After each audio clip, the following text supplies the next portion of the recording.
Good morning and welcome back to the One Celtic Fans View. Don't know why I'm smiling because there's nothing good news but this morning. But anyway, thank you to everyone who has subscribed to the channel. If you haven't subscribed to the channel, please do. And thank you to everyone who watches the videos also. It is much appreciated. Without you, people watching, the channel wouldn't exist. But anyway, Celtic have suffered a big disappointment yesterday, a couple of disappointments. Looks like Kieran Bowie is going to be priced out a move to Celtic, that's for sure. The lad that is from Kirkcaldy, his preference would be to come at Celtic, but there's a team that's put in a big bid, so I can't see that happening at all, unfortunately. Celtic's appeal over the red card shown to Austin Trusty in the draw against Hearts at Tynecastle on Sunday has been dismissed, following an FA hearing yesterday. Clearly there was Celtic were very disappointed at the outcome of the appeal, they say.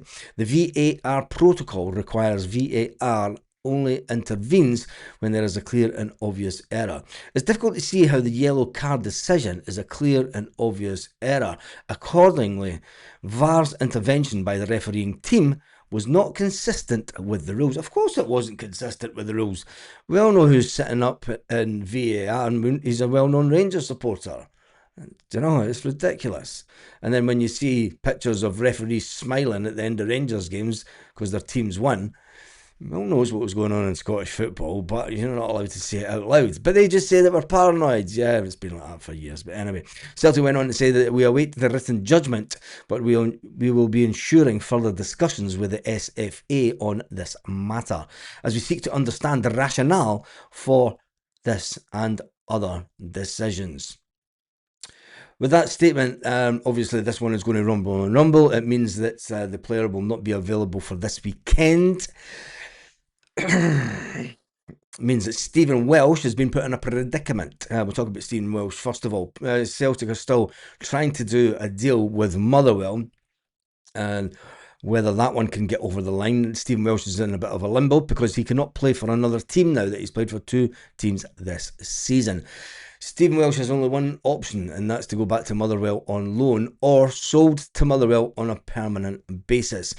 Celtic want to do the deal. Can they get it done? Well, there's one deal that doesn't look like Celtic will get anywhere near, and I feel personally, I think that this has got John McGinn written all over it.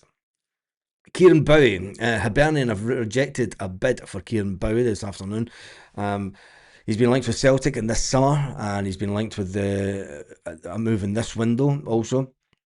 Celtic have looked at the player, but Verona have lodged a £5 million offer plus add-ons yesterday. The bid was turned down by Hibernian. It is believed that Verona may return with an improved proposal in the coming days. Celtic are not paying more than £5 million for Kieran Bowie, and I think that it'll be... I think it's got the same written all over it as McGinn, unfortunately. I think he'll go on to have a fantastic player. I believe that the player's first choice would be Celtic, from what I'm hearing from Kirkcaldy back home, and doesn't look like this one will happen. The typical Celtic board, just not pushing the boat out enough when we have the money in the bank and everything, but it is what it is when it comes to Celtic. Celtic had another blow when it comes to... It's all going bad, isn't it? We knew this would happen. You know, give me a minute. We knew this would happen, didn't we?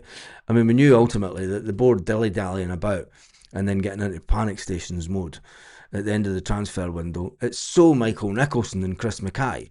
You know, it's the way that those two clowns do business, rather than just trying to get players in early and trying to get the team settled like what they did when Ange Postecoglou was around. It just shows that the managers don't have the clout when the managers aren't, well, given...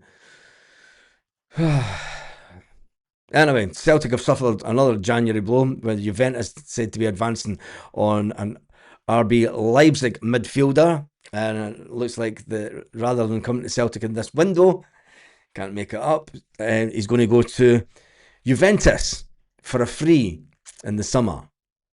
I don't blame him, to be fair. I mean, playing football in Italy is all the rage right now. A lot of Scottish players are buggering off from Scotland to play in Italy. Not that they're very good and they can beat Celtic, but um, it's just unbelievable.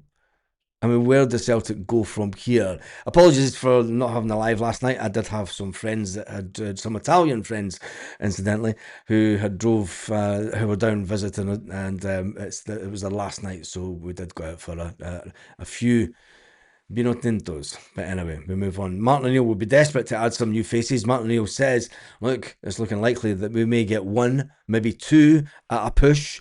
That means that we've been let down once again in this window, because even before the window opened, I said that to make the squad better and give it more depth, we needed around about 7 players. Yes, there are players that are out injured, but they're not coming back to the end of March. I think that the boards have just taken the hit for this season.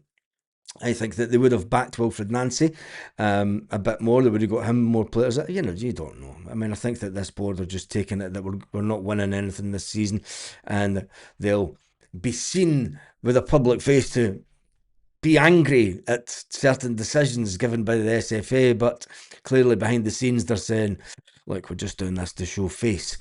And that, in all honesty, is all they're doing is saving some kind of face for themselves. It's unbelievable that Michael Nicholson is still at Celtic. He should not be given another window. He shouldn't have been given this window, in my opinion.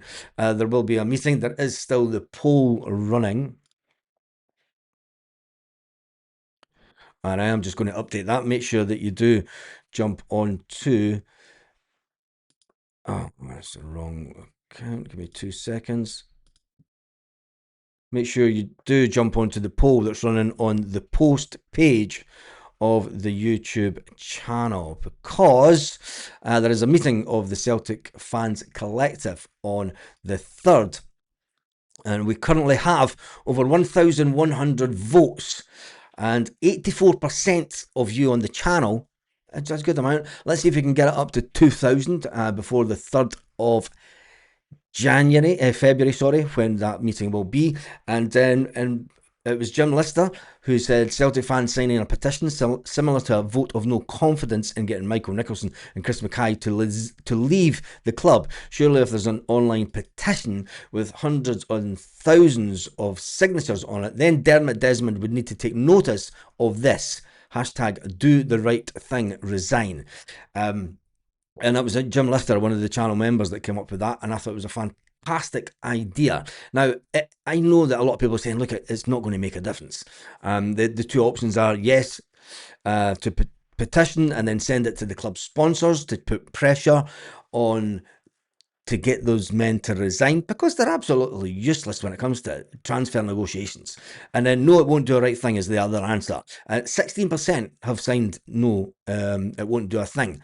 84% have said yes to the petition, and there's 40 comments. So make sure that you do vote for that, please, because it will give us a good indication of how we can get as many fans' opinions across to the board. Because I think that I can see it online. There's a lot of people saying that, you know, the Not Another Penny campaign is working to a certain extent, but when you've still got queues of 45 minutes to get into the Celtic bar, some people say it's not working at all.